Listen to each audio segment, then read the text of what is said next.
This video is for educational and informational purposes only. It reflects personal opinions and does not constitute financial or investment advice.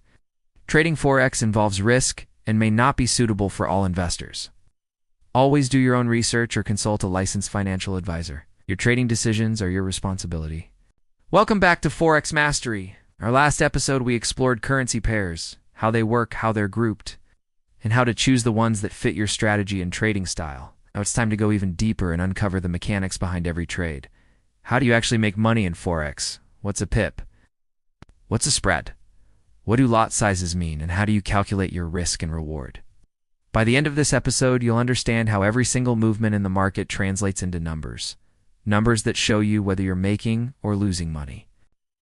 Let's begin with the most basic unit of measurement in Forex, the pip. The word pip stands for percentage and point, or price interest point, depending on who you ask. But all you really need to know is that it represents the smallest price movement in most currency pairs. For most pairs, a pip is the fourth decimal place. So if your USD moves from 1.1008 to 1.1001, that's a movement of 1 pip. The exception is Japanese yen pairs, where a pip is typically the second decimal place. So if USD/JPY moves from 135.20 to 135.21, that's 1 pip. Now, why does this matter? It's because your profits and losses are calculated based on how many pips the price moves in your favor or against you.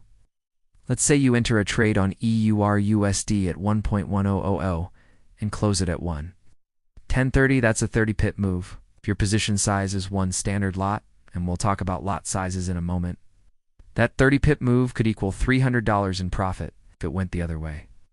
You'd lose $300. Every pip matters. Now let's talk about spreads. Spread is the difference between the bid and the ask price. The bid is the price you can sell at. The ask is the price you can buy at. Brokers quote both prices, and the spread is how they make their money. So if your USD is quoted at 1.16M bid and 1.16N6M6 and the spread is 2 pips, that means if you open a trade immediately, you're already starting 2 pips in the negative because you bought at the higher ask price, but you can only sell at the lower bid. Different pairs have different spreads. Major pairs like your USD tend to have smaller spreads, 1 or 2 pips. Exotic or liquid pairs might have spreads of 5, 10, or even 20 pips. That's why it's important to consider the spread when choosing which pairs to trade, especially if you're using short-term strategies where every pip counts. Next, let's explore lot sizes, the actual volume you're trading. In Forex, trades are placed in specific units called lots. There are 3 common types of lot sizes. A standard lot, which is 100,000 units of currency. A mini lot, which is 10,000 units. And a micro lot, which is 1,000 units. Let's break that down. If you trade one standard lot of EUR/USD, you're trading 100,000 euros. That doesn't mean you need to have 100,000 euros in your account. Thanks to leverage, more on that shortly. But it does mean that each pip of movement equals about $10. For a mini lot, each pip equals $1. For a micro lot, each pip is worth 10 cents. So if you trade one standard lot and the market moves 20 pips in your favor, that's $200 profit. If it goes against you, that's $200 lost. This is why position sizing is critical. It's not just about how confident you are. It's about how much risk you're actually taking on with each trade. Let's use an example. You have a $1,000 account. You want to risk no more than 2% of your account on a single trade? That means your risk per trade is $20. You find a good setup on EUR/USD and decide to place a trade with a 20 pip stop loss. How many micro lots should you trade to risk exactly $20? The answer is 1 micro lot per pip is 10 cents. 20 pips at 10 cents per pip is $2. To reach $20 risk, you'd need to trade 10 micro lots. 10 micro lots equal 1 mini lot. So you place the trade with a mini lot position, knowing your maximum loss is controlled. That's position sizing. And it's how professional traders survive. They don't risk their entire account on one trade.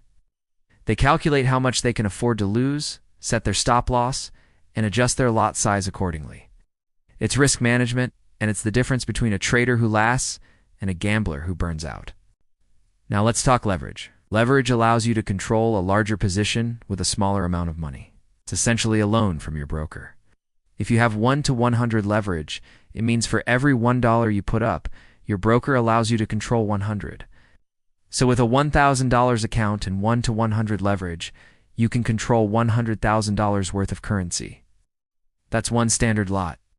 Leverage multiplies your potential gains, but also your losses. If a 30-pip movement in your favor could earn you $300, 30-pip move against you would lose $300. That's why many traders choose to use lower leverage or none at all until they understand their strategy and risk tolerance.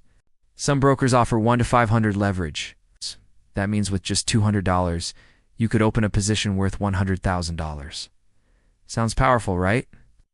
It is, but power without control is dangerous.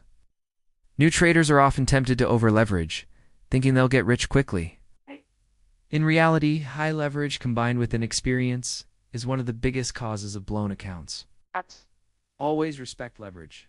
Use it as a tool, not a shortcut. Combine it with proper position sizing and risk control, and that's how you use leverage responsibly. Now let's look at how profit and loss are actually calculated.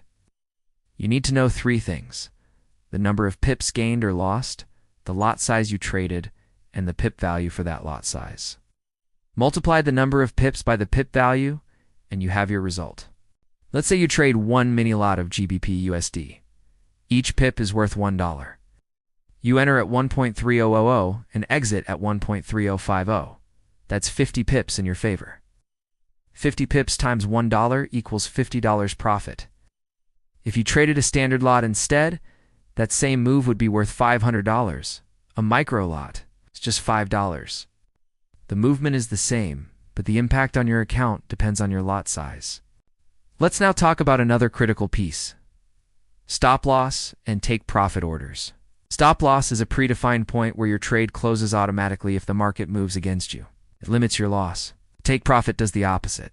It closes your trade when a target profit level is hit. Using both is essential. A stop loss protects your account. Take profit locks in gains. It's like having guardrails on a mountain road. Without them, one mistake could send you over the edge. Imagine placing a trade without a stop loss. The market moves against you. You tell yourself it will bounce back. It doesn't. It keeps falling. Suddenly, your loss is too big to bear, and your account is gone. That's how most new traders lose. It's not from bad analysis, but from bad discipline. Professional traders always use stop losses. They know they won't win every trade. It's not the goal. The goal is to win more than you lose, or to make more when you're right than you lose when you're wrong. That's where the concept of risk-to-reward ratio comes in. A risk-to-reward ratio compares how much you're risking to how much you stand to gain. If you risk 20 pips to make 60 pips, your risk-to-reward ratio is 1 to 3. That means even if you're only right 40% of the time, you could still be profitable over time. Think about that. You could be wrong more often than right and still win. That's the power of risk-to-reward. Now, let's bring everything together in a real example. You have a $5,000 account. You decide to risk 2% per trade, which is $100. You see a trading opportunity on USD, JPY, and plan a 25 pip stop loss. To risk exactly $100, you calculate that each pip must equal $4. That means you need to trade for mini lots, which equals 40,000 units. You place your stop loss 25 pips below your entry and set your take profit 75 pips above. That's a 1-2-3 ratio. If you win, you make $300. If you lose $100. Even if you win only half your trades, you'll still be profitable over time. This is how professionals think. Every trade has a plan, a defined risk, a calculated position size, and a clear profit goal. They don't trade based on emotion or gut feelings. They trade based on math, structure, and discipline. And you can too. So let's recap. A pip is the smallest unit of price movement. Spreads are the cost of trading, the difference between bid and ask. Lot size determines how much each pip is worth. Leverage lets you control more with less, but it increases risk. Your profits and losses are calculated based on pip movement times your pip value. And risk management, including stop losses, take profits, and smart lot sizing, is the key to survival and success. In the next episode, we'll dive into the exciting world of trading platforms. You'll learn how to place real trades, use demo accounts, read charts, and set up everything you need to begin practicing what you've learned so far. We're moving from theory to practice, and you're getting closer to becoming a confident, capable trader. This is your journey. From zero to hero, this is Forex Mastery.